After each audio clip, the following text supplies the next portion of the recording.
Hi my friend, it's Pat Sloan here with my daily video, and on the calendar today I have neutrals. So I thought I would just do a little chat about what is neutrals.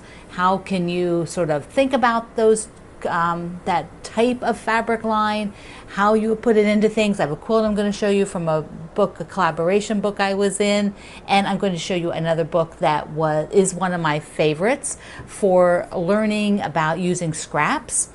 Okay, so what are neutrals? I am very generous with the term neutral, which means mine does not have to look like white or even read solid from a distance. So I brought a bunch of neutrals here in a light fabric, although neutrals can be a color. They don't have to be whites, off-whites, creams, tans. Neutrals can be peach, they can be navy. To me, the word neutral has to do with the pattern that's on it and how much activity is on the fabric to make it a neutral. So, like a friend said years ago, lime green was a neutral in her world. So it doesn't have to be these colors, but it's easier to talk from them so that we all sort of stay on the same page. So first of all, let's just scroll in here. Just put this over here. So I brought first a dot because I think everybody can visualize this is not solid white. It has a pattern of dots that are another color. I think most of us would feel comfortable saying, yes, if I see that, I know that's a neutral. Well, I want you to take that concept and expand it out to fabrics that have more pattern on them. So here's one that is a sort of, I don't know, animal print, but it's tone on tone. So it's just the background color and then a deeper shade of that. And that's still neutral to me. Okay, if you had the dot, I'm just going to leave the dot here each time. Here are some folded like origami shapes. Now, if I'm going to cut and use this, I don't necessarily care what's on here. I care that there is not a lot of different colors and that there is images, so that if I were to make a triangle, see, you're just going to see like parts of this. Even if I were, you know, kind of making like a square, you're not seeing, you know, everything. Sometimes you would, depending on how the square is, but that is a neutral. And from the same line, here was one that is much more visual. The houses are much more visual, so that if you're doing like a half square triangle there, you might see part of a house, might be more of a house there, but it's still just one line color and a background. And I tend to want a neutral. I tend to look at something and keep it neutral, saying that there's one color that's overall. Like if I look at this, I'm not going to say this is blue fabric. For me, I look at this and say it is beige fabric and it has blue on it. Okay, here's another that is similar to the animal print, where it is just two shades. This one's a scenery though, so it has a whole lot of other things going on with it, a whole lot of design work going on with it, but it's still a neutral to me. If I'm going to cut it up, I'm going to see just parts of it like that and see the pattern, like the butterflies right there. Okay, here's a white with kitties on it. I think you can tell, like, and this is directional, so you know your kitties might be sideways or upside down depending on what you're doing with your fabric. Another that has, I think a lot of you would agree that this looks neutral, you know, that might feel comfortable to you. And I think the difference of saying like that looks neutral versus maybe the houses are a neutral is because a lot of people, once they see something they can recognize, like the house or the cat or, you know, this scenery, like here there's a girl with a butterfly net. Once you can identify something in the fabric, people then tend to think, oh, those aren't neutral. But I consider them neutral. I still work with them as neutral.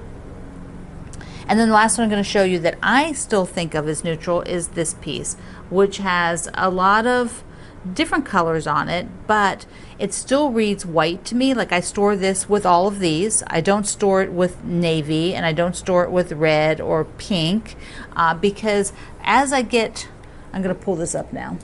So as I take that piece and pull it further back to look at it, it creates just texture, just small texture. It doesn't have a lot of new design on it.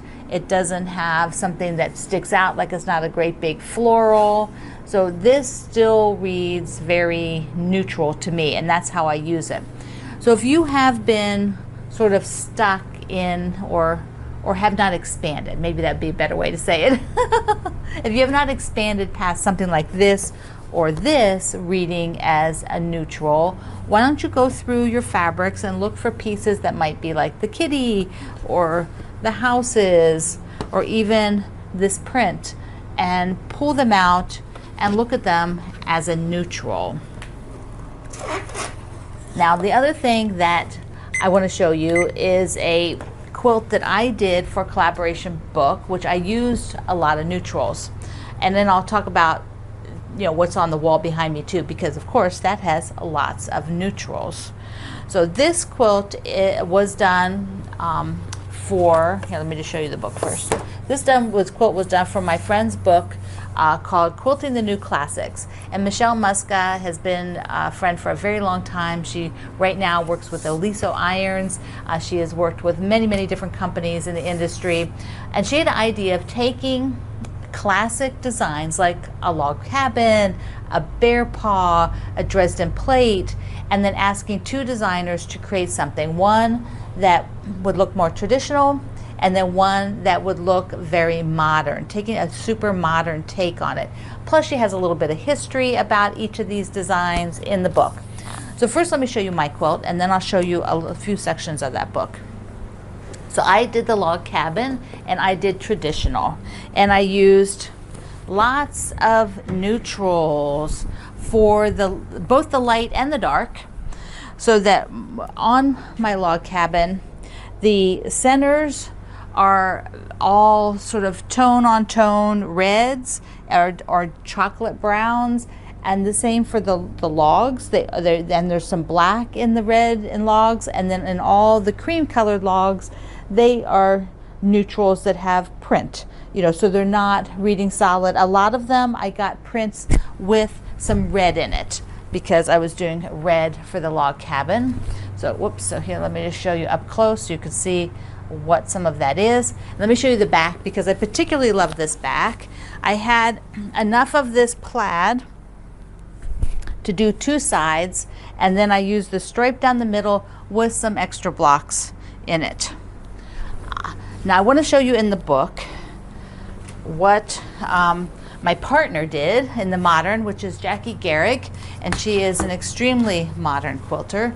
I don't know, I've interviewed Jackie, but I can't remember whether I've ever asked her if she's done a lot of, you know, patterns that were not modern, way back when she started quilting probably. So the book has a bunch of, you know, interesting stuff in the front that is really, really cool to read about her thought process about what she was going to be doing. Here are just a little thumbnails of what's going on with the blocks. She did some Dresden, some wedding rings. There's a modern one.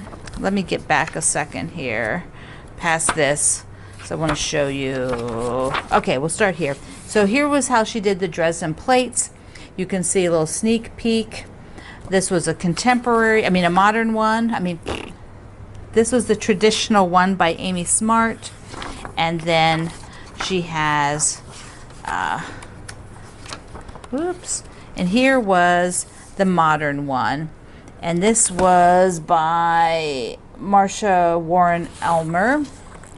So it's still a Dresden plate, but not in the traditional format. Now I want to show you mine, which was in the log cabin section. Okay, so here we go. The log cabins are, here's a sneak peek of mine that you just saw, and here's Jackie's. This is Jackie's laying on the sofa. So we have a little talk about what are log cabins, and she shows you some antique ones. And then there is mine. So you can see it in, there we go, in the book. And Jackie's is fabulous. It's just, I want to make this one. But it's all about the color for that. Look at the color, because she has gradations of color. So this like, I don't know, this is sort of like a pool almost of the dark out to the light. And not the same on both sides, which is super cool. And that's kind of how the whole book is, that you get that, you know, back and forth between two interpretations of a traditional pattern. The other book I want to show you for using scraps, so it's kind of like an extension of yesterday's talk about scraps, is my friend Lynn Harris. And Every Last Piece is her book, which is fantastic. She has great quilts in it. Look at this. She's talking here about building blocks. Don't you love that photo? I love that photo. She's talking about building blocks and how to work with string blocks. So she has a whole section here walking you through different ways to do string blocks. The signature quilt she has in here is the one with the stars. Let me see, she has a couple of ones with stars. Here is one of them where she's using very tiny pieces, and then her neutral, which, you know, the background she's using all the same. She's not doing it scrappy, but you know, all the little pieces, these are all tiny stars with tiny little leftovers. Do you remember all my little half square triangles that I've been keeping? This could be something I could do. Same with the front quilt, that's also stars. Let me see, she has a few other, here's one that's got a lot of color and motion and is using scraps, because her book is all about scraps. But I love that she has this neutral background that she's putting with things. So here's one with just when you want to do a whole cloth and you want to add a little bit to it. So the quilting is really the feature, and then she has scraps with the little half square triangles all the way around. Neat stuff. Okay. Up on my wall, also all kinds of neutrals. Neutrals for the light, and I'm doing the same thing when you look at the blocks for the red, white, and blue checkerboard. Those are all neutrals, neutral reds, neutral navies. Some of them have a little bit more pattern in it, like here, like this one has a little bit more pattern and a little pops of red in it. But like if it had pops of yellow, I probably wouldn't use it, because yellow then would be competing with what I'm doing. So I don't want to do that. And then of course here's a tonal red. And the strips though, the strips I'm keeping, the neutral is just on the lights. If the other strips have more colors and different things, and I would not call them neutral, that's fine. But I'm trying to keep the lights as neutral for the string quilt one.